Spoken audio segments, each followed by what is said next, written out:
the NCAA, like they don't have many rules on much anymore. Women's sports has blown up with the NIL stuff. It's been great for everybody, honestly. You're a little bit closer to the NIL world. Have you heard of anybody paying their taxes? I definitely wasn't ready to pay taxes when I was in college. Like, I wasn't thinking about that.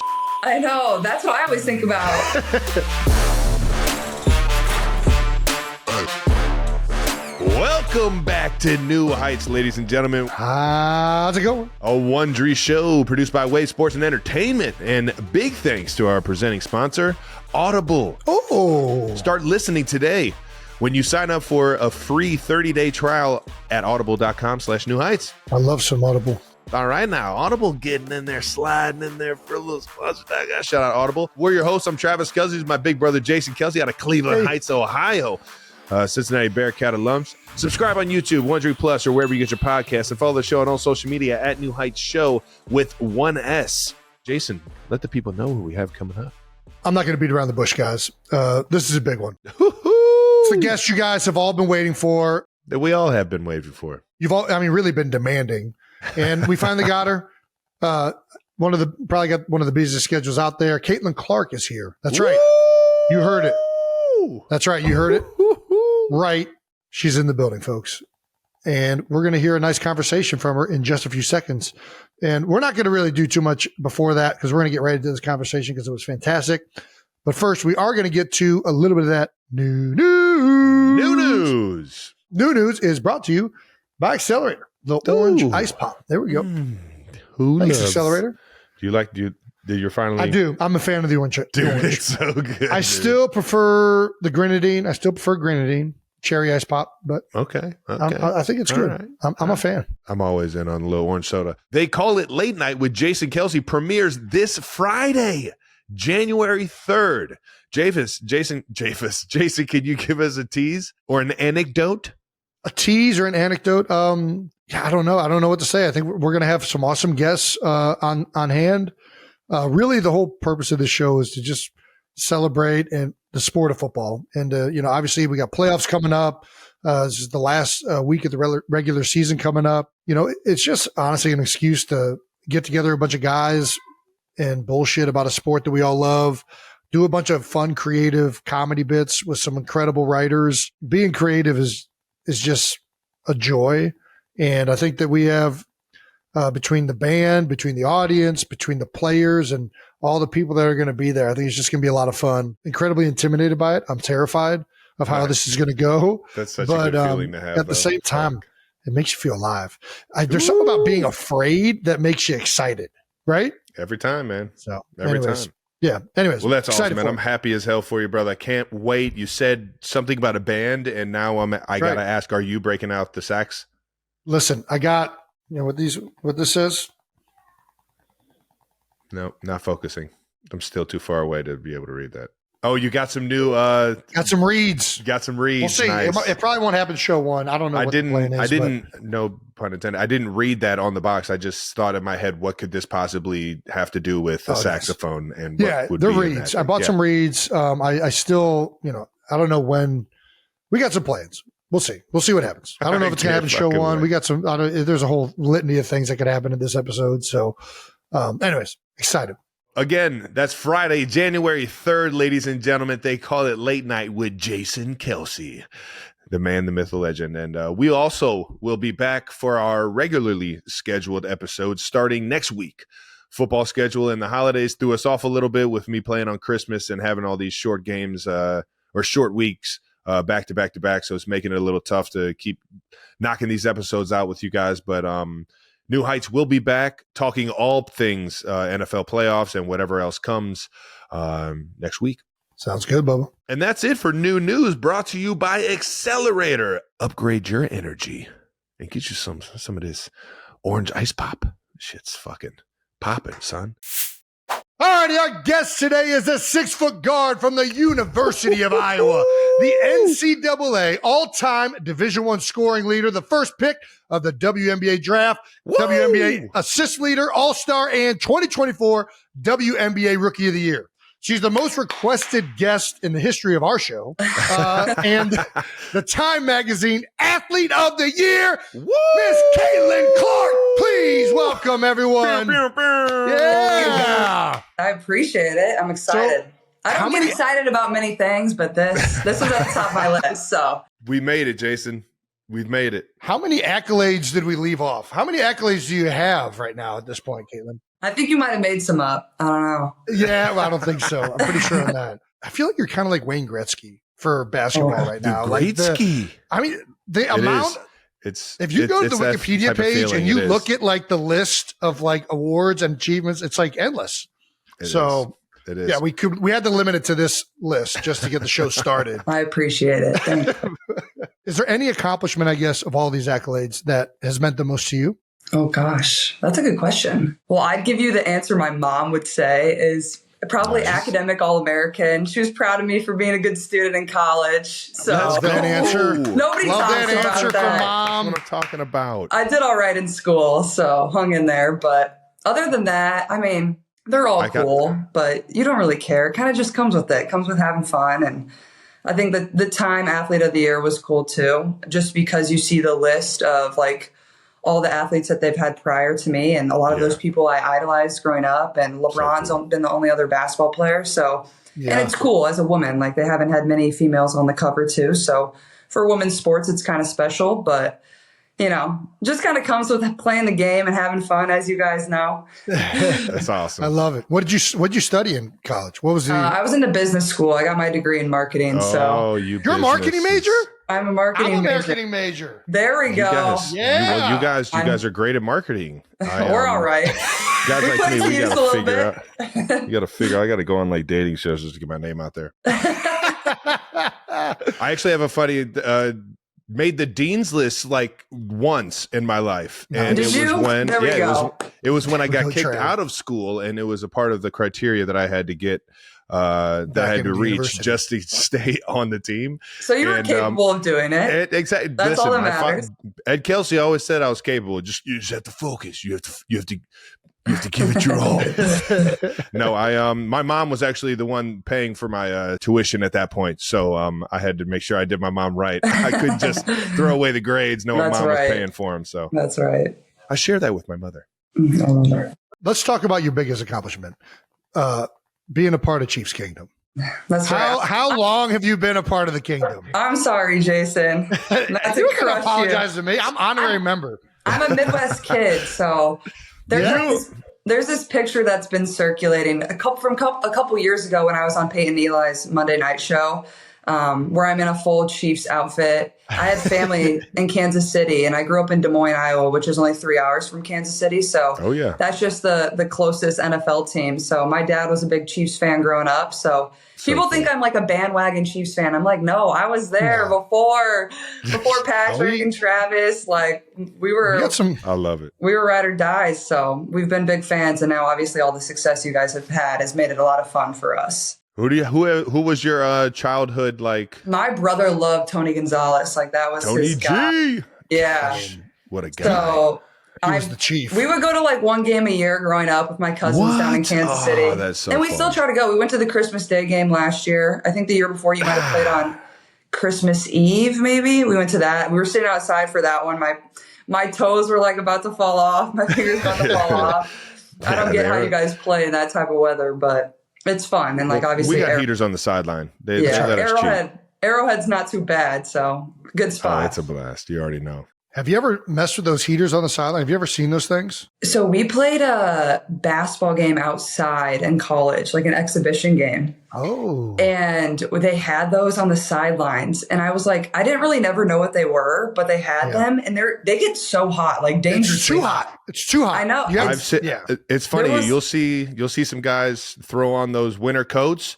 And if they get too close to the heaters, you just hear them pop. They're just like, really? And you'll just see feathers start flying everywhere. It's crazy. Gosh. I had to tell them to like turn it off. I'm like, just let it be like a normal bench. Like, I'm out on the heaters. It has to be like below 20 degrees for me even to think about sitting on the heaters. That's why I'm sitting on the water coolers right now every time we're off the field. I hate it. I can't feel too hot. For sure. If I feel too hot, I'm going to start to like, it's like a a heated blanket or something. I'm going to start falling asleep. I think they like said like, yeah, there's an fire marshal like over there, like watching, make sure that it doesn't catch on fire. Like, why don't we just coming out of the thing? Yeah, do our own safety check here and just cut these things? Yeah. Yeah. So you said your brother's favorite player was Tony Gonzalez. Who's your favorite player, or is? Oh, is? I mean, obviously Travis is up there.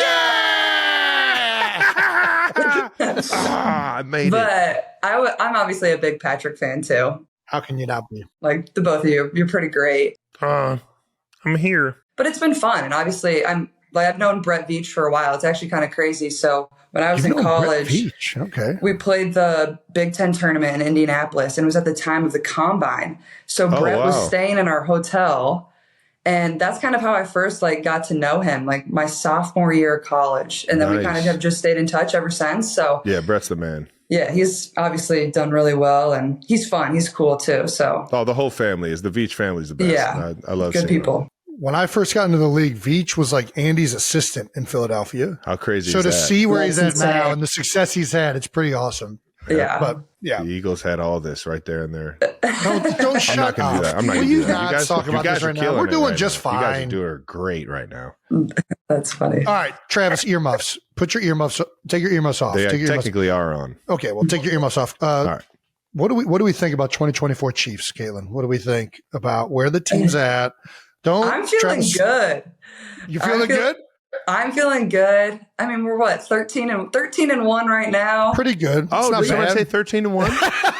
That's not too bad. But also, you guys have made it interesting as a fan. We're just keeping everybody at the edge of their seat. I know, and I think that's what I appreciate about you guys the most, and you and Patrick especially, is you guys just have that edge to you, that clutch factor, and a lot of people don't have that. So when you get the ball with 1:30, you need to go 80 yards and score. I'm feeling pretty good. But we like the ball in Pat Mahomes' hands for sure. We do. Our defense has been saving our ass a lot this year. let alone our field goal block team and our So it's been a full team effort this year. Is it 10 games consecutive one? For single score games or something like that? Yeah. I don't know. There's some crazy stats, the first team ever to do that, but something like that. You killed it. Great performance. So last time 92%ers saw you with Travis was the Eras Tour. How was that? Oh, that was so much fun. Electric. It was great. My mom was begging me to take her. She's like, I gotta go. Everybody's talking about it. I'm like, okay. Yeah, it was right there in Indianapolis. Yeah. I literally live right downtown too, right next to Lucas Oil. So I'm nice. The night I didn't go, I'm a cool on my balcony trying to listen. But no, obviously it's just a great show and a lot of fun, and full Swiftie. Turned my mom into a full Swiftie now. And nice. Two of my cousins were there too. So good time. Oh yeah. Good time. Was that, you mentioned that was your second night going to it, right? Yeah. Second night in a row. And that was my third show. I went early on when Taylor first went on tour in Minnesota at US Bank. Nice. One of her early concerts, and that was a lot of fun. Went with some of my college friends, and we had a good time together. It's hard. It's hard to not have a good time at a concert. I don't know how you couldn't have a good time at something like that. This is so fun, man. Well, we mentioned earlier that a few weeks ago you were named the Time Magazine Athlete of the Year. Time asked you to define your year in one word, and you said historic.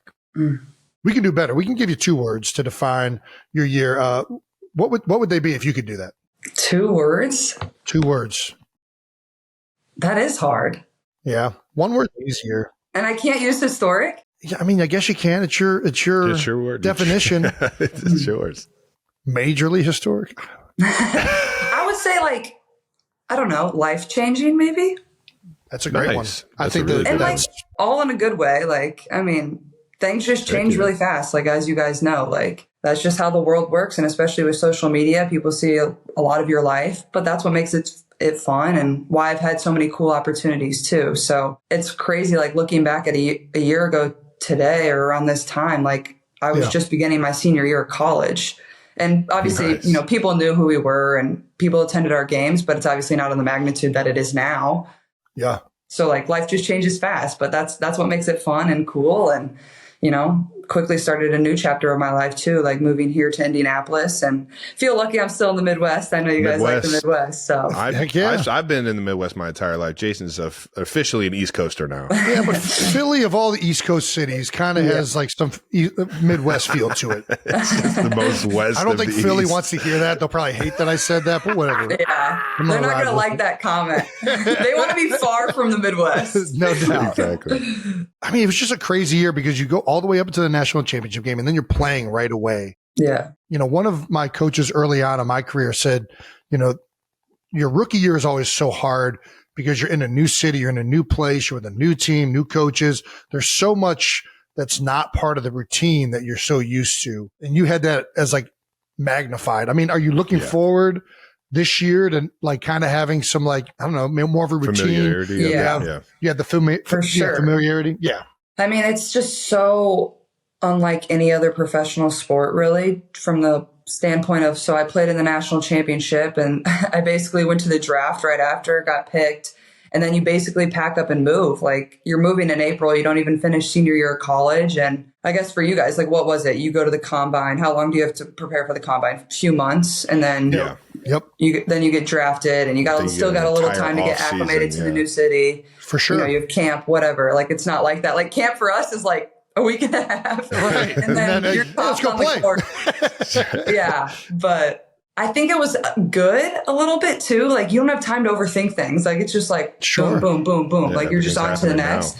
But at the same time, like you don't like, I feel like I never really ended the chapter of college. Like it was just like you up and left, but maybe that's good. You don't have a lot of time to think about it. So I think that's definitely the weirdest part of, you know, women's professional basketball and obviously college basketball too, is just that change, but that's kind of how it has to be too. So it's just different, but I feel lucky too, because we had the Olympic break. So I got a month off in the middle of the season because we had to pause the WNBA season because, you know, the 12 girls go and play in the Olympics and everybody else, you're not doing much. So got like a month off, which I really needed, obviously, because I'd been playing basketball for just a year straight, but obviously so much different from the NFL or the NBA or whatever it is. I remember my coming into the NFL, one of the biggest challenges for me was like kind of like finding my like professionalism in a sense. I was such a leader on my team at Cincinnati. At least I felt like I was like the main one and the voice of the team. And when I got to Kansas City, there was guys that had just been perennial Pro Bowlers and guys that had already had that culture set. And then on top of that, Coach Reed, and I struggled trying to find my lane and like really like feeling like I could give a piece to the team or like find a role on the team.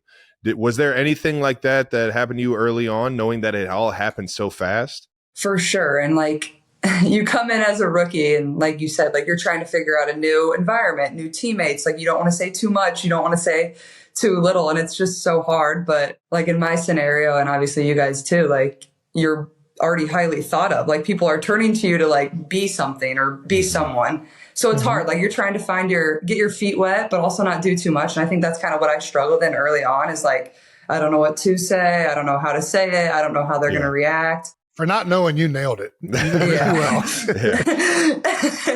But also like I had a lot of really good vets around me too. So I feel very grateful for that. And we had a fairly young team too. So like people had been through it fairly recently. So they knew how I felt. But like, I feel like that definitely is a huge challenge. And that goes for whatever professional sport. Like you're trying to learn, but also people are looking at you like you got to perform and like be what they drafted you to be. And that can be tough. Yeah. I remember, Jason, you got tossed into the fire early your rookie year.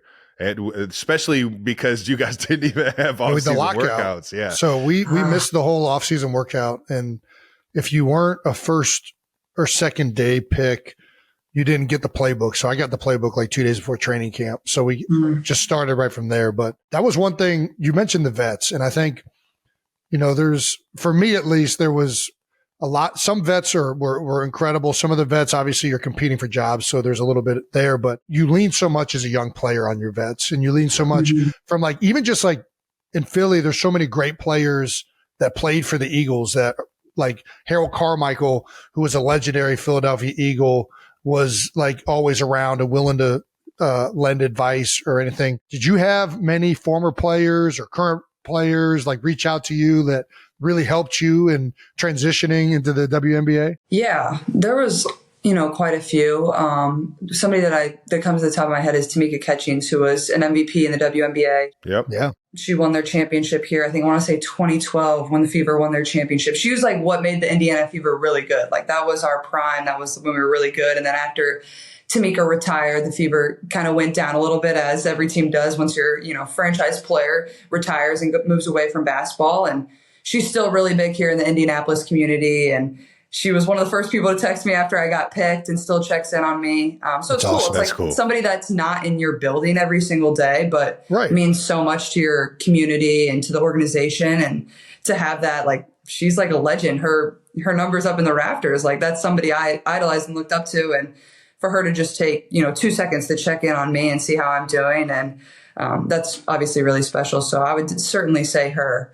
And we still have that relationship and it's still growing, and she still comes around now and then, and her championship trophy that she won sits in our locker room. It's like right next to my locker. I'm like, great. The coaches probably placed motivation. that down. Yeah, right. Hey, no pressure. Yeah. So I have to look at it every day.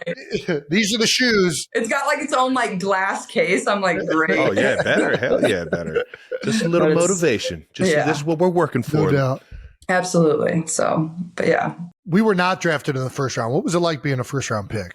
Oh, well, or I felt the first pick. So it's crazy. Because of COVID, I could have actually gone back to school for a 5th year. What were you considering that? Well, early on, yes. It looked like you were having a good old time over there now. Yeah. I'm not gonna lie. It looked like you were having a good time. It's college. You're there with your friends, and the game's just easier. It's just how it is. And you don't want that chapter of your life to end. It's fun. You do fun things. You guys know how it is. And it's easygoing and whatever. Well, I imagine that decisions probably made even harder now that there is on NIL. Like when Travis and I played, there was no ability to make any money. For now sure. it's obviously way different. I got to 100%. capitalize on this check. But yeah, so I was kind of considering that, but then I got to the point where I was like, yeah, I'm totally leaving. I know this is going to be the end for me. Just I felt very content in that. And then obviously I had a very good feel that I was probably going to be the first pick, but you're still sitting there and everybody gets nervous and jittery, no matter where you're projected or what you're going to be. This is a moment you've always dreamed of as a kid. Oh, Jason was a train wreck. Are you kidding me? He was, guy was pacing back and forth in the room. Yeah. How did you guys feel going into the draft? I knew, I guess, Travis, do you want to, I guess I'll go first. We'll go chronological. I'll go first, then you go. All right. So first day, I wasn't doing anything because I knew I wasn't going to get drafted in the first round. I was just like, man, this is cool watching the draft. Second day for I think the later round guys, you have your agent is taking any inkling of positivity he can. So he's like, there's a chance you'll go in the 3rd round, even though there's no chance you're going to go in the 3rd round. So I'm watching that. I'm like, all right. But the 3rd day, Trav, Mom and Dad, Uncle Don, we all went bowling because I didn't want to sit there and watch it go by and watch a bunch of people get picked that it's just pissed me off even more. So it's all right, I'll just go bowling, ignore it. And somebody will call me at some point. We finished bowling and I still hadn't got a call.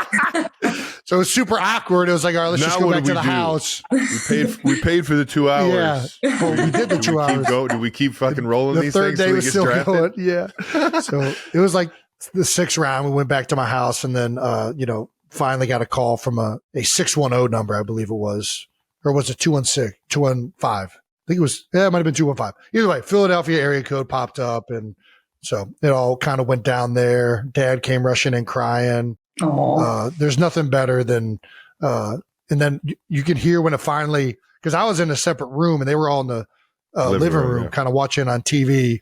Mm-hmm. And I was still on the phone. And then I knew when they all knew because they all started cheering in the living room. Mm-hmm. So that was exciting, but it was nerve-wracking until the moment you get picked. And then it's you forget about all the other crap. You're just yeah, I'm in the NFL now. Yeah. My situation was a little different because I did have the year that I missed playing, but that ended up being the year that I switched into the tight end room. So it was a perfect match for me. That's when I really thought that, oh, wow, I actually love this game. Before I was just back there playing the old backyard sport. Now I have I don't know. I felt like I could give more to the game, give more to the team. I was in Pittsburgh because that's where my agent was, had all the friends and family out. I knew first round wasn't there, but I always thought in the back of my mind, I could, like all the tight ends that were going to get drafted, I could play with those guys. You know, I might not have shown on film that I'm better than them, but I know that I've shown that I could play in the NFL just as much as they can. Yeah, I ended up just getting kind of like Jason said, getting told that maybe second round here, if this guy doesn't get picked, they're thinking about you. And finally got a call from a Missouri number thinking I was going to St. Louis because I had no idea that Kansas City was even in Missouri. And from there, it was Coach Reed on the phone telling me, you better not mess this up. You didn't? Yeah. That's solid. No, I didn't. I almost did a few times. How many rounds are there in the NFL draft? What, like? So there's 7 now. 7. Yeah. It's been 7 for a long time. There used to be like something crazy. Yeah. It used to be. It's like the like MLB where they had like 1,000 rounds. Exactly. Yeah. But Insane. yeah, now it's 7 and then undrafted. And it really, once it gets to like this later rounds, sometimes it's better to even be undrafted. Yeah. So you can just try to pick a good situation to go to. Exactly. Yeah. You get autonomy in that. But right. Yeah, what was harder? High school, college, or going from college to the pros? Ooh, that's a good question. Yeah. Well, my high school to college transition was so weird because it was COVID. So like I didn't even know when I was going to go to college. It's like I didn't even like technically graduate high school. Like I did obviously, but like I didn't ever walk really. We had like an outdoor thing, but other than that, like it was so weird. And then like 2 weeks before, they're like, we're in the summer, and Iowa was like, yeah, like we want you to come to campus. And literally the only people there were like us and the football team in men's basketball. Wow. It was so weird. Like in the dorms, it was literally just athletes in the dorms, no RAs. It was like a huge like mansion with just college kids running wild. I'm not gonna lie, that sounds so much fun. It was Sign me up. It was a bit concerning, but it was also it was a lot of fun. I don't know if they knew that. I still don't think they know that was the situation. At least that was the situation where on a few floors that I was near, but it was a good time, honestly. And nice. It was just so weird. Like I didn't have that normal college experience. Like I think my first semester, like I was taking everything online, just trying not to get COVID because we were testing every day and just trying to play. And gosh, thank God we're out of that. I know. So just kind of crazy. And then obviously going from college to the pros, I think it's just like the time span. That's just what's so weird about it. It's just so short and condensed. Like you don't have much time, but at that point, it is what it is. Everybody has to deal with the same thing. So that's what I told myself is like, there's no point in complaining. Everybody's dealing with it. It's not any different. It's a good mindset to have. Yeah. What's your welcome to the WNBA moment, if you could have one? Ooh. Welcome to the W. I tell people this. It was early on. I want to say it was like our 10th game of the year. We're playing in New York versus Liberty, who ended up winning the championship this year. Yep. And somebody set a screen on me and like I hit my ear like just perfect on the girl where like my eardrum popped and like ruptured. Ooh. And I knew it right away because I've done it before. And I was just like, it hurts so bad. I don't know if you guys have ever done that, but I've done it. How did you do it before? Can I guess? I was guess. It was very Midwestern. You did it in water. Something correct. With water. I got launched off a tube. Why did you just get so excited? What are you, some brainiac? That's how I did mine. I went off the diving board and tried to do as many flips as I could and smack my side of my head in the Heights High School swimming pool. Yeah. Jason was a male swim cadet, so he had to be This wasn't during swim cadet. Don't put me on blast like that, Travis. That's funny. But yeah, I got launched off a tube in the middle of a lake. I was like underwater. I'm like, am I okay? That's some Midwest stuff right there. But yeah, so that was my welcome to the W moment. Wait, so when you pop your drum, what happens to that? There's like not really much you can do. It takes like months to heal. So like after the season, the doctor had to like go back in and look and see if it closed. And if it doesn't close, you have to have like a minor procedure. But lucky enough, it closed, so I was fine. But thank gosh. Yeah, you have to like be careful about like getting water in there. You can't go in lakes and pools. Like it's weird. Sometimes it'll bleed when it pops, but mine didn't, thankfully. So yeah, it's just really annoying. Like your hearing is like really off. And Jason, you're probably noticed, like your hearing's just kind of off for like a few weeks. Yeah, it's like muffled and just like feels weird for sure. What because you brought this up because you're from the Midwest. I love the fact that you hurt your ear tubing. Are you a lakes or are you an ocean person? We're big We're pro get Kyling's outside. big time ocean, and I'm I love both. It's hard because like my family would always vacation down to Florida. Like that's for spring break. Like that's what we would do. I'd go with my cousins. So like we loved the beach. My parents are beach people, but like you just grow up around lakes in the Midwest. Like that's what you do. What beach down there in Florida? St. Pete's. That was St. our Pete? spot. Nice. We were Marco Island. Okay. Yeah. Yeah. So that was our spot, but I love lakes and they're just easier. And I'm not as scared going in the water. Like I'm not going tubing in the ocean. For sure. I don't know what's down there. I'm not messing with that salt water. Exactly. In a lake, you feel a little more confident. But yeah. What is a snake going to get me? How about you guys? Doubt it. I'm a lake guy for sure. Yeah. I mean, like you said, I like both. We have a shore town in Jersey. They call it the Shore. Jersey Shore. Jersey Shore. Not the North Jersey Shore. Called the show. We're South Jersey. Caitlin, I've been civilized to the down shore. there in South Jersey. All the shores over there in Jersey are the same. Every last one of them. He's trying to hype one up over the other. Yeah. But yeah, I do love the shore. I love the ocean. And we grew up going to Florida, but there's just something about lakes. And in particular, I like 4-season lakes. I like when the lake freezes over. We played hockey growing up. I like going on snowmobiles. I like the summers. I like hiking. Like I think there's so much. Big hiker. All right. I have been hiking and I enjoy it. That's his new hobby. He picked it, had to pick it up. I didn't know you were a hike. Well, you did. You've hiked Mount Kilimanjaro. That's right. I'm lighter now. He's a retired athlete. He just picks up hobbies. God damn. All right. We don't need to put me on blast. All right. Here we go. Thanks again to our presenting sponsor, Audible. This new year, let Audible expand your life by listening. That's right. Explore over 1 million audiobooks and exclusive Audible originals that inspire and motivate you, all in one easy app. Look, maybe you want to kick a bad habit or start a good one. Listening to Audible can help you reach the goals you set for yourself. All you have to do is open the app and whatever your focus or interest is, you find the titles for it. It's that simple. Like Atomic Habits by James Clear. Great book. Outlive, The Science and Art of Longevity by Peter Thiel. Also a good book. Get advice and insight from leading professionals and experts on health, relationships, career, finance, investing, and much, much more. There's so much opportunity to learn and more to imagine when you listen. Start listening today when you sign up for a free 30-day trial at audible.com/New Heights. If you have watched this show the last few weeks, you know Accelerator has been hooking it up. Oh, yeah. And once again, they're hooking it up on Amazon. This may be the best one we've seen yet. Everyone go to Amazon.com and use the code $10 off. That's the number 10 and then the words bucks off to get 10% off one case of Accelerator through Wednesday, January 8th. Everyone knows how we stay energized, and I'm telling you, if you have not tried this, go try it now. It's zero sugar. It's plant-based thermogenics. It's delicious, and it is also proven to increase your metabolism and focus. Amazon makes it too easy to not try our favorite drink. Some people just know they can save hundreds on car insurance by checking Allstate first. Like during the holidays when you get a gift but forget to buy the batteries. Or when you head out to celebrate New Year's but forget to bring the champagne. Checking first is smart. So check Allstate first for a quote that could save you hundreds. You're in good hands with Allstate. This content is intended for audiences in the U.S. only. Savings vary. Terms apply. Allstate Fire and Casualty Insurance Company and affiliates, Northbrook, Illinois.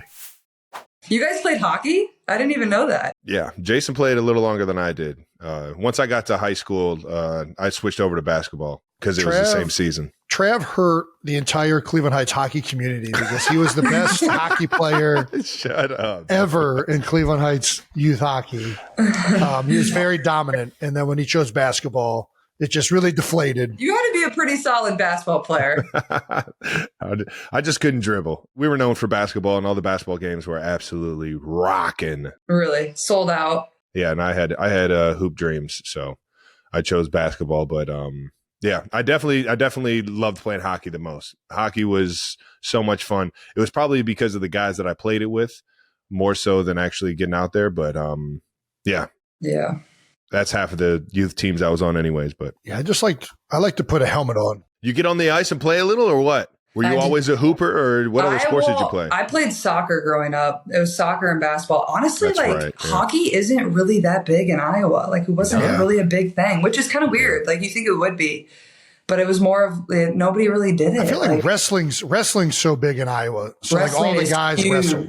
Wrestling is huge. Like all the Iowa football players, like usually are really good high school wrestlers. Tristan Wirfs, freaking Tyler Lindenbaum. Yep. Jason like really was a wrestler. Athletic, but big and athletic.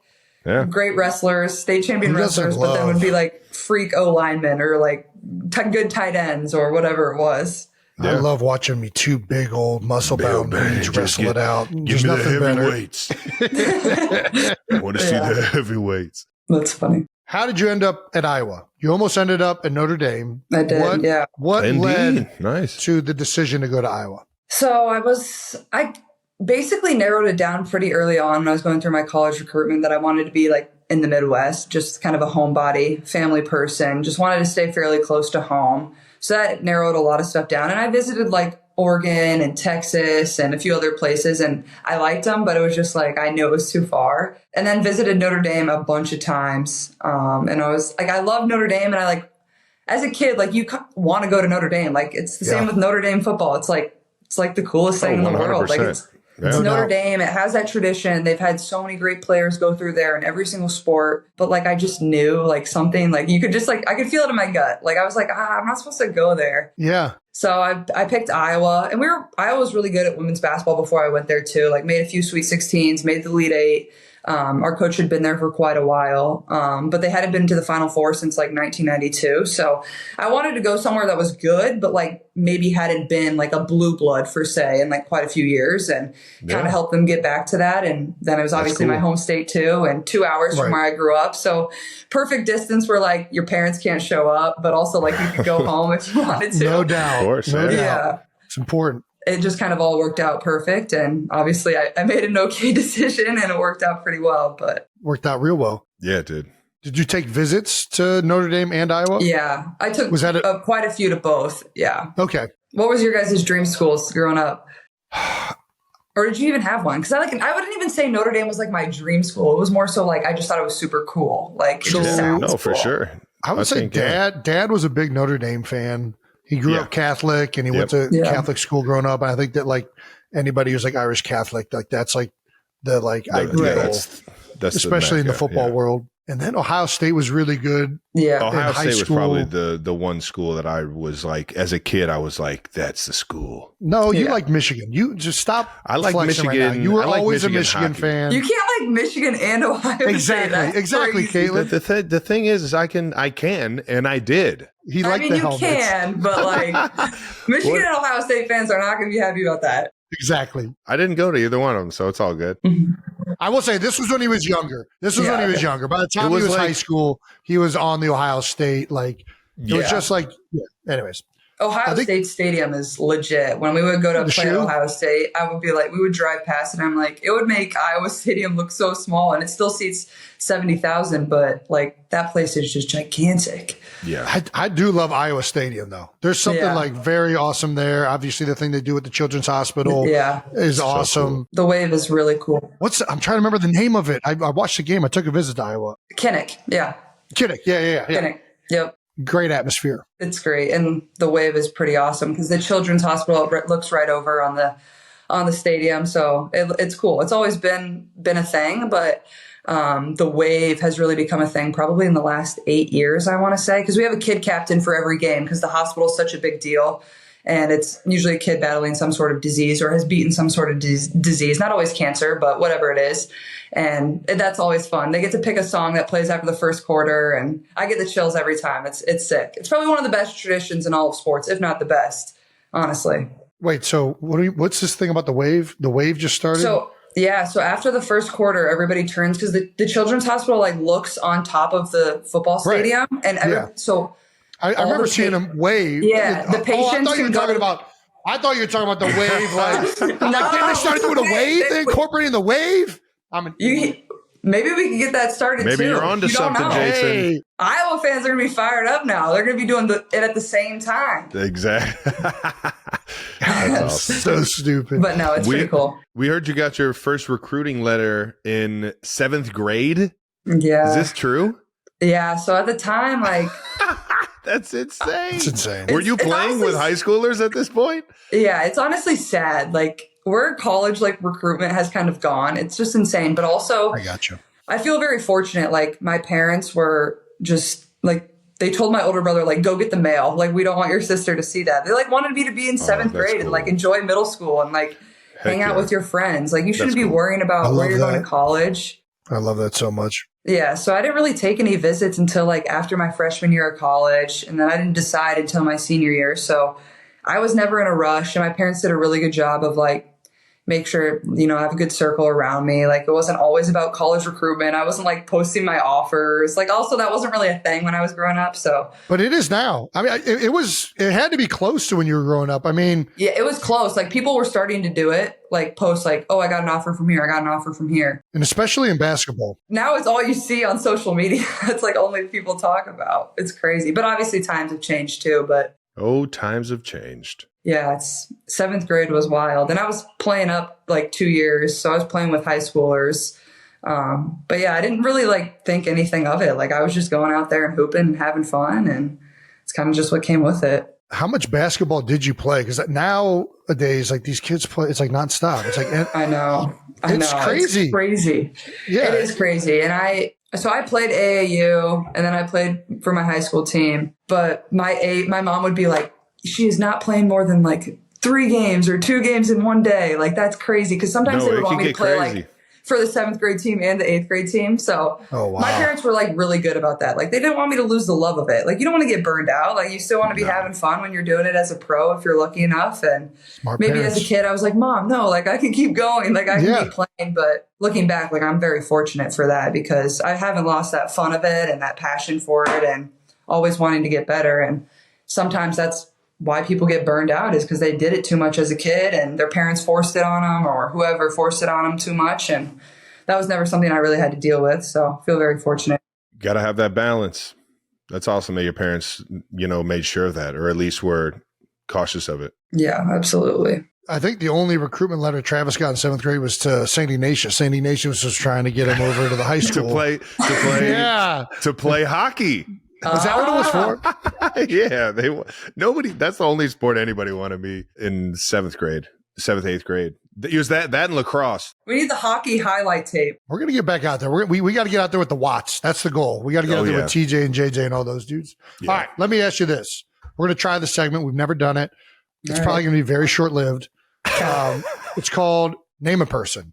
Name We're going a to go around person. the horn and each name an athlete from Iowa until we can't anymore. Oh, gosh. I feel like you're probably not going to struggle. Can you name current players? No, they just have to be an athlete. Has to be former players? Can Can't they be get current? to- No, they can be former. They have to be former. Have to be former. No current. No, they can be. They can be current. I'm going to They try could to do be- like NFL current players. See if I can Okay. do. Okay. All right. You might beat us in that too. Travis has like actually, we both really have the positions. So let's see how it happens. All right. All right. Who's starting? I'll start. George Kittle. I knew that was going to be the first person he was going to say. I'm going to say Sam Laporta just to take Travis's answers away from him before. Okay. I'm going to go Tyler Linderbaum on the Ravens. Ooh, that's- nice. Nice. I'm going to go Claire Kittle. Tristan Wirfs. That's right. Solid answer. The Eagles, actually, rookie Cooper DeJean from Iowa. Yeah. Nice. Nijay, what All about it a out little for us? TJ Hawkinson? Ah, that's right. I always Okay. forget about him. He's on the Vikings, right? Yes. He's finally back healthy doing his thing. That's awesome. I'm One of going the to best get a in the league. throwback here. I'm going to get a throwback. Robert Gallery. His wife actually played basketball at Iowa, too. What? There we go. Look at That's that. where they met. Yeah, they actually came to quite a few of our games the last couple of years. Great people. Cool people. Nice. Oh, gosh. Okay, let's see. This is tough. We stumped her. I'm thinking about NFL Well, she's still players. thinking of NFL. She can go all I'm gonna day. I'm gonna go Geno Stone. I think he's on the Bengals now. I'm pretty sure he had a pick 6 this past week. Ooh. All right. I'll There we take go, your word Gino. for it. I'll take. All right. We respect Gino. What you got, Trav? I'm gonna go a little Chiefs Tight end when I first got to Kansas City, Tony Moiaki. Oh, okay. My dog, my Chi-Town brother. Shout out to T-Mo, man. I'm going to go another former teammate, Julian Vandervelde. Julian Vandervelde. Jeez. No way. Did anybody say Dallas Clark? No, the legend. I was holding on to that one. No gloves. No gloves. The man. I'll stay in the tight end world over there. Noah Fant. That's right. Big time tight Seahawks, end. I think. Yes. Yep. 8-7 right. over there in Seattle. All right. I'm going to go Marshall Yanda. This dude is pulling out this random name. I'm pulling up the old schools. I'm gonna go Riley Moss on the Broncos. I'm going with the younger players, the ones that were in school with me. Well, I'll show my age and Jason's as well because he was the same recruiting class. He was also a Kansas City Chief when I got to Kansas City. Ricky Stanzi, quarterback, Iowa. Okay. Oh man, this might be right. This is where it ends. This might be. I'm pretty sure Matt good. Tobin. I'm pretty sure Matt Tobin played for Iowa. Pretty sure? I'm next to positive. Then you lost. If you're pretty sure, you lost. All right, we'll end it there. I think we all did very respectable. We did great. I'm impressed. That was fun. Who would have Tobes thought? with the Iowa. I knew it, Tobe. All right, there we go. That was a fun one.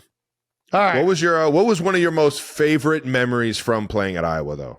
Ooh, that's tough. There's a lot. Yeah, maybe one that everyone doesn't know about. So every 4 years in college basketball, you get to take a foreign trip and you like go and play some teams overseas, like in the summer before your season. What? Oh, this sounds like that's a fun. blast. That's great. So we went to Italy and Croatia, like two great spots. Would you like more? Which one? Which one would you like more? Honestly, Croatia. I've heard that. I've heard Croatia is awesome. It's great. I went to Split and Dubrovnik. It's awesome. I tell people, I'm like, if you're gonna go one place like overseas, like that has to be the spot. It's clean, the water's beautiful, things to do. Oh, that's cool as hell. Food's great. Nice. The basketball wasn't that serious. We beat everybody by 80, but it was just so much fun. We had so many fun nights together, and you guys were like the dream team over there. Yeah, people don't get to hear about those type of memories with your friends, like your college friends, and we had a good time. Oh my gosh! Really? Yeah. I can What only is it? imagine going overseas with Croatians.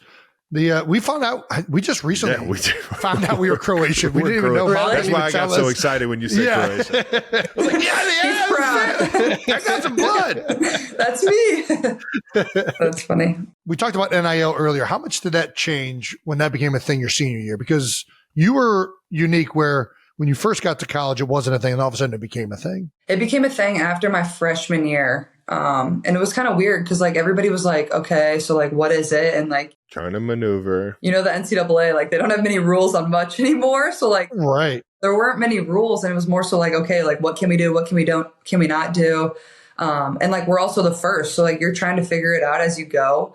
My family helped me a lot. But as you get going, you just figure things out, and it's fun. And and it obviously should have been a thing for a really long time. The NIL part of it, the true endorsements, you're doing a commercial for, the local coffee shop or whatever it is. It's something so easy and so simple. And I think, a normal student can do that, but why couldn't an athlete? It's just such a simple thing that should have been a thing for a long time. But also it was challenging to navigate, and it still is seeing these college students that they don't have the right resources around them. And it's tough. It stinks. It's hard. And I think that's kind of something that needs to kind of become, I don't know, more prevalent. And I know universities are trying to start having in-house NIL people or whatever it is, or in-house lawyers or whatever it is to kind of try to manage that. So they're doing the best they can too, but obviously there's not many guidelines or rules, so it makes it hard as well. But it obviously changed a lot, and it's made it fun. And I think it's also helped women's sports grow too. I think you've seen. Yeah, it's a great point. Women's sports has blown up with the NIL stuff. That's such a good. Everyone's becoming more familiar. Yeah, absolutely. So it's been great for everybody, honestly. Nice. Have you ever heard of anybody? You're a little bit closer to the NIL world. Have you heard of anybody paying their taxes? Because that's what in my mind I'm I definitely wasn't fucking ready to pay taxes when I was in college. I wasn't thinking about that shit. I know. That's what I always think about. And lucky enough, I had obviously great parents and people that helped me with that. But these people are getting this money, and little do they know, you're gonna see like maybe half of that, Especially, yeah. And so I don't know, like and like they're spending and like you just worry. But if you guys got to pick any NIL deal in college, what are you going with? Ooh, Adriatico's Pizza. I could sell that shit in a heartbeat. I used to go there every fucking day. If you're ever around University of Cincinnati, go on up there to Clifton and have some Adriatico's Pizza. Get you a Bearcat pizza. It's one of the best. All right. I'm going to do it. I like it. If I'm going for business wise, you want to get in the P&G family. Procter and Gamble. I knew you were going to go there. That's a marketing major right there. The correct answer is go to the biggest brand in the city. Well, the biggest oversight of all these brands. We need something like a little more. I'll say this. I would go like selfishly, the one that I would do would be Skyline because it's just like it's such a representation for Cincinnati. Very unique to the area. Well, do yourself a favor. Don't go. You'll absolutely hate it. Don't do it. It's very acquired. You have to be. You have to drink it at least you have to eat it at least 3 or 4 times when you're drunk to really truly appreciate before it. you actually enjoy it. Okay.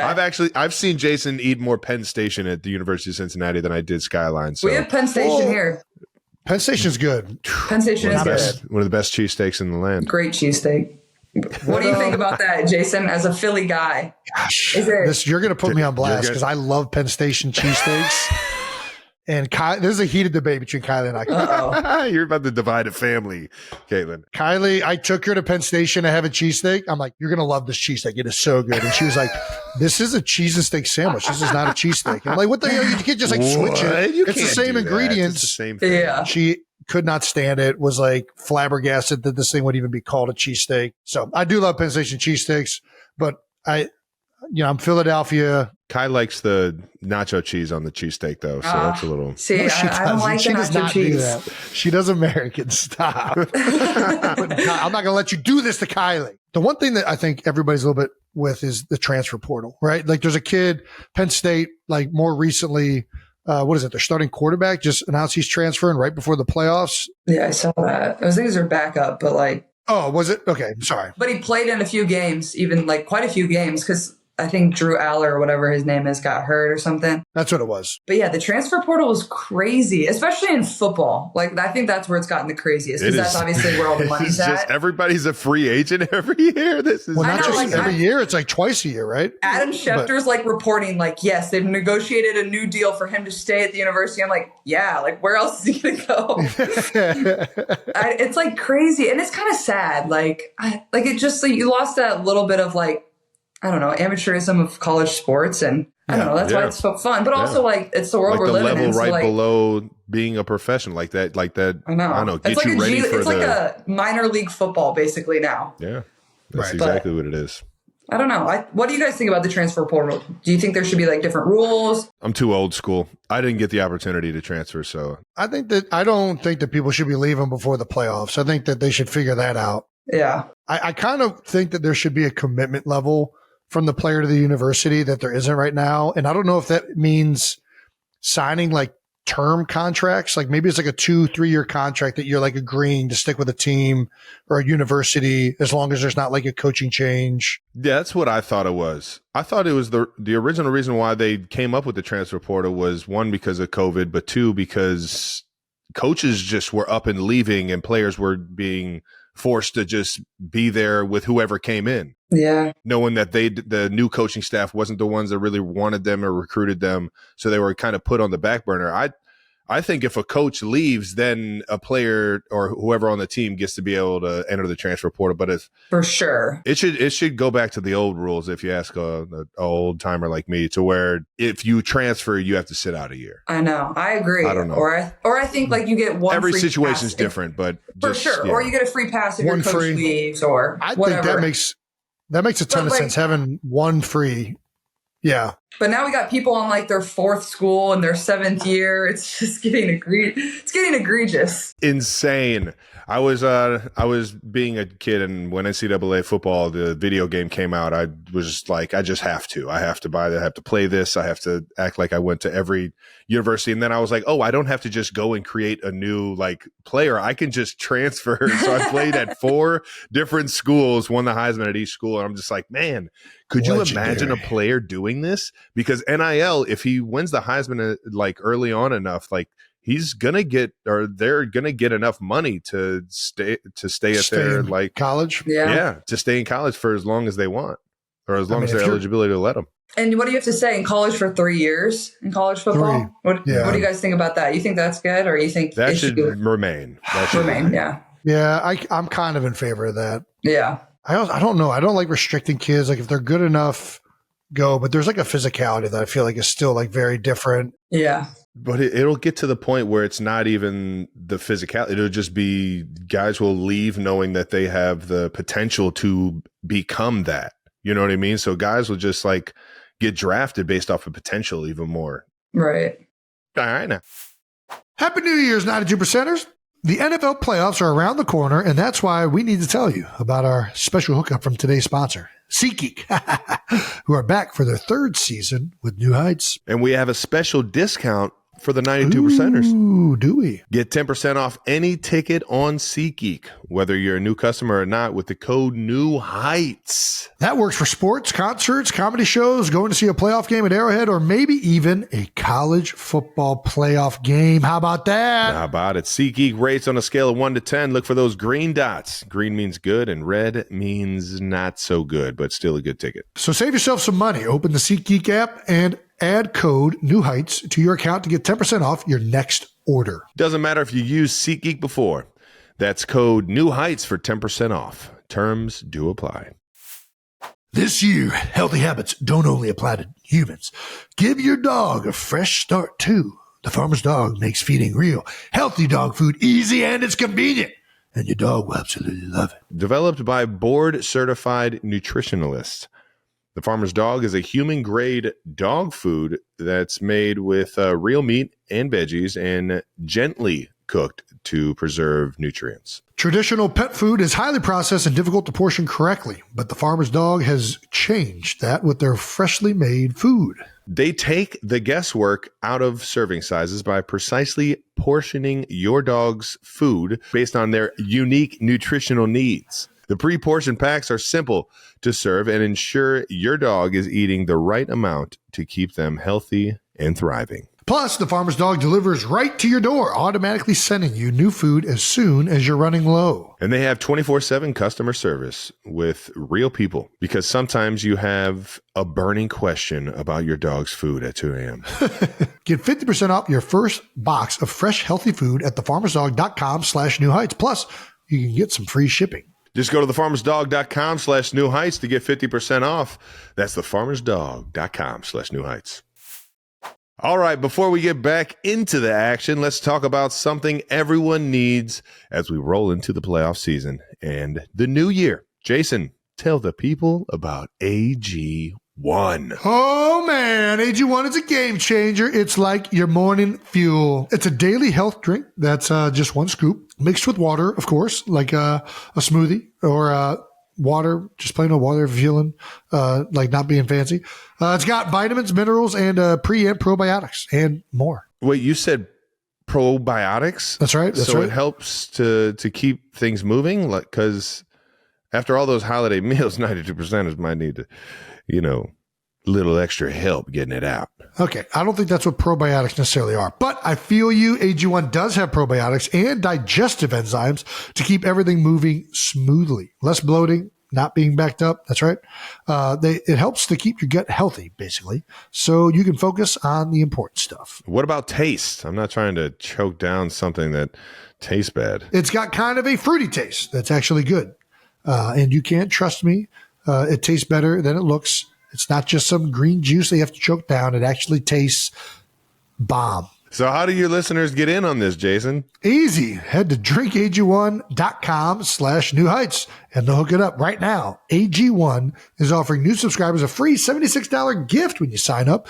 You'll get a welcome kit and a bottle of Vitamin D3K2 and 5 free AG1 travel packs with your first box. Just head to drinkag1.com/New Heights. That's drinkag1.com/New Heights to get your free gift and start your new year on healthier note. We end all of our conversations with a segment we call We Gotta Ask, but you don't have to answer, Caitlin. So it's as simple as that. All righty, Caitlin. You you're up, and you don't have to answer these. You can tell us to just fuck off. Did you see the new NBA All-Star format? I did. And how do you feel about this? Oh, see, that's tough. 4 teams of 8 with one team being the Rising Stars. So I saw Kevin Durant said this today or maybe yesterday or whenever it was, but they should go back to the East versus West. And that's when I loved it. I think it should be East versus West. Like, that's true All-Stars. Like, no doubt. East versus West, battle it out. That's what it was about. Yeah. So I think that's what it should be, but obviously not the commissioner. Mm-hmm. I'm on board for East versus West All-Stars. I think that's the whole point of it. That's why you're an All-Star. It's the best from the East versus the best in the West. Play each other. See which side's better. I'm not going to lie. I'm not a fan of any of these in-season tournaments that the NBA is doing. Yeah. I was actually talking about this today. How are you not? What is there to not be a fan of? All the funky floors, and then there's tournaments, and they don't mean crap. Can we just play basketball? Can we just play basketball? I'm getting like a migraine looking at the neon green floor. But no, I feel like it was a hit the first year, the NBA Cup, or whatever it was, and it kind of like toned down a little bit this year, but. It's interesting. They're trying to spice it up a little bit. I don't know what team is what team. The jerseys aren't the same. The colors aren't the same. Jason is such an old stubborn dude. This is hilarious. All righty. That's funny. Obviously, Caitlin, you don't need to help with the ratings, but it's been in the news a lot recently that the NBA ratings are down. Mm-hmm. Should we brainstorm a few ideas besides changing the NBA courts to bring back ratings into the NBA? What do you think? That's a great You're the question. marketing major. Come on. I've been asking a lot of people about this and why they think they're down. But also, like, it's interesting because I'm pretty sure opening day was the NBA's best opening day in a while. So it's interesting. Yeah. And obviously, I think the Cavs are back, baby. The Cavs are fucking rolling right now. You know what I'm saying? It just makes the league better when Cleveland's thriving. They're really, really good. Fucking pulled that out of my ass. They are fun to watch right now. So, well, let's ask this: what are your suspicions potentially as to why the NBA ratings would be down?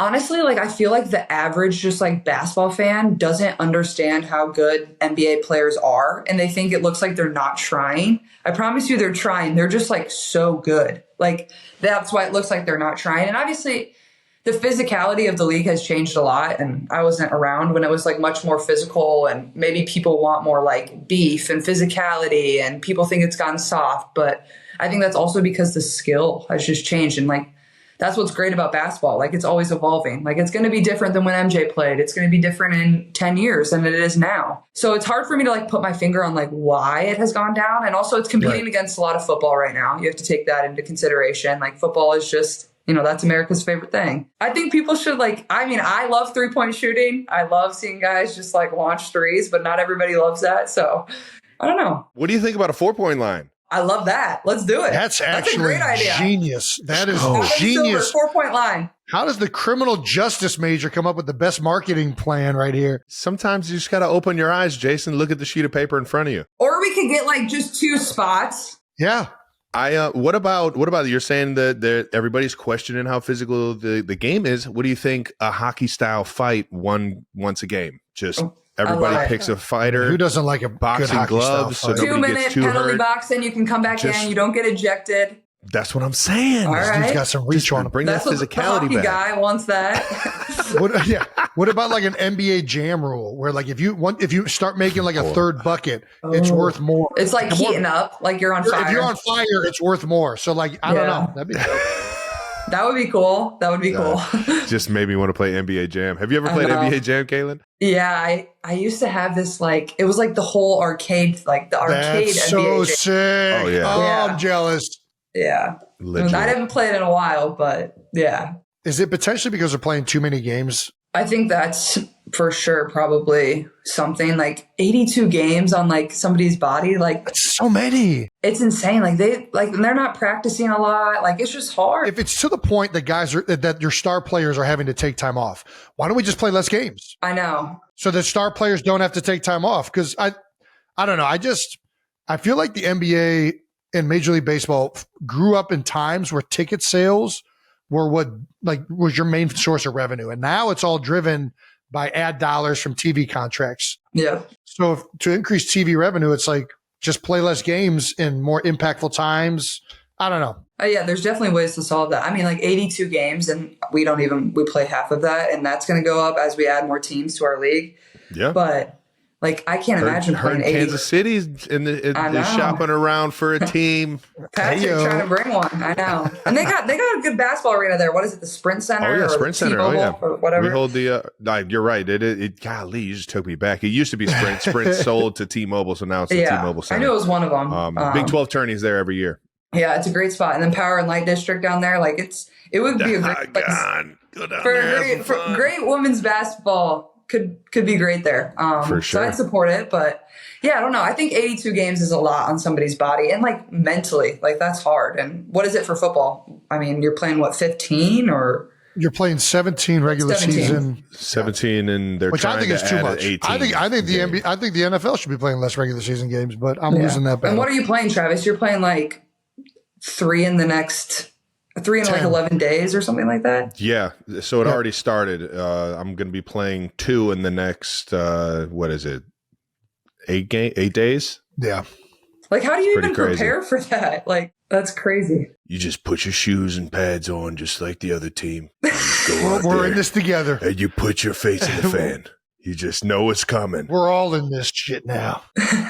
To be honest, we're ending that skit or like the 3 games in 11 days. We're ending it on Christmas. And it's like, who can't get excited to play on fucking Christmas? That's true. We didn't last year, and you saw that firsthand. But this year, I think we're ready. We're going to rebound on Christmas. on Netflix. We learned from last year. Yeah, exactly. You recently played in a Pro-Am with Annika Sorenstam. I did. You hit a person on a tee box. I don't know how you do that. Okay. Who would hit a person on a tee box? Yeah, I know I can relate. Jason, I don't know if you played in enough Pro-Ams yet to hit anybody, but the video that was going viral where I like completely topped it. So it's crazy. Like we're playing like these long par 3s that are like 200 yards. I'm like, I'm not good enough to hit a par 3 like 200 yards. Like, so I whip out my hybrid. I'm like teeing up my hybrid club.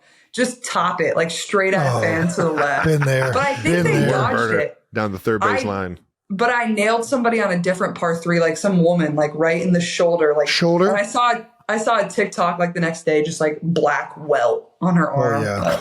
Well, that's just how you hit her good if you just got a black welt. Are you more competitive in golf or basketball? That's hard. I think like golf makes me more mad because I'm not as good at it. Like I'm just like the average hack, and like you want to be good, like you're competitive, just like basketball or football. Like it's like, why am I not good at this? So, and it's an individual sport, and we're used to team sports. So I think that's what pisses me off too. It's like, it's all on me, and I know it's all my fault. So I share your pain. Are you more nervous on the free throw line or at the first tee? First tee, not even close. I'm like shaking. I like can't put my ball on the tee. You're like, can't get it to stay on the tee. You're shaking so bad trying to put the tee in the ground. I mean, like you're average at golf. At least you're confident in the actual sport you play, you know? Touche. According to your teammates, you are quite the karaoke person. Ooh, what is your karaoke song of choice? Or what's your go-to? Ooh. That's tough. It switches up. Yeah. Depends on what mood you're in. It does.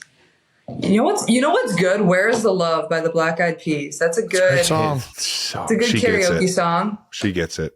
Yep.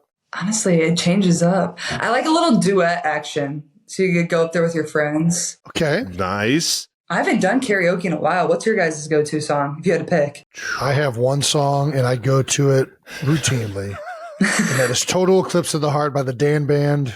I will sing that at any time. I'm anything 80s rock and roll. 80s, 70s, 80s rock and roll. Throw it on. Springsteen, you name it, any of it. I'm like AC/DC. I can only do one, though. If I'm going to do AC/DC, I can only do one. Yeah, that takes a lot out of you. Because I can only stay like that for so long. And then my voice is just gone. So I will go Colt 45 Afro Man if I am feeling like the crowd is the right. Colt 45. All right. What's the GOAT basketball shoe? Ooh, so I play in only Kobe's. I like Kobe's are my. Nice. I'm a big Kobe fan. What numbers? The 5 and the 6. Nice. I like the 6 probably better, But 5 and 6, they're low tops. So yeah, but that's where I was like, I can do the ones. That's about it. But they look in cool. terms of hooping. Yeah, they look All cool. And trust me, I've sprained my ankles 1,000 times. There's no stopping it anymore. I forget which number it is, but he came out with the ones, I think, after he popped his Achilles with the actually like went up like halfway up the calf. Yep, and they're making those again. Yeah. Are they really? Yeah, I got a pair in like white and maybe red. So that should be that could be the shoe you hoop in. There it is. Goes all the way up his leg. Make sure he does. I'm not rolling my fucking ankle and knees. I know that for sure. Just wearing a winter boot. Yeah, literally. If you weren't playing basketball, what would Caitlin Clark be doing? You said you were a marketing major. Would you have gone more into that world, or you think you would have jumped into something else? Oh, man, that's tough. I think if my basketball career would have ended, I still would have loved sports just because it was like such a huge part of my childhood and like what I did. Yeah. So I don't know, maybe like try to work in like a front office of a sports organization or something like that. I think that would be cool. Not like the coaching side of it, but like the operations side and getting to do like free agency stuff. And I think that would be really cool. Apparently you have talked about opening a rib restaurant. Is this true? Yeah. Are you into the ribs? This was like such a random thing when I was growing up. I like told my mom like, yeah, there was like this plot of land like by where we lived, and yeah, I like had this weird obsession with like ribs. It was like what I asked my mom to bake me for my birthday. Ain't nothing weird about it. Let me tell you, there ain't nothing weird about that.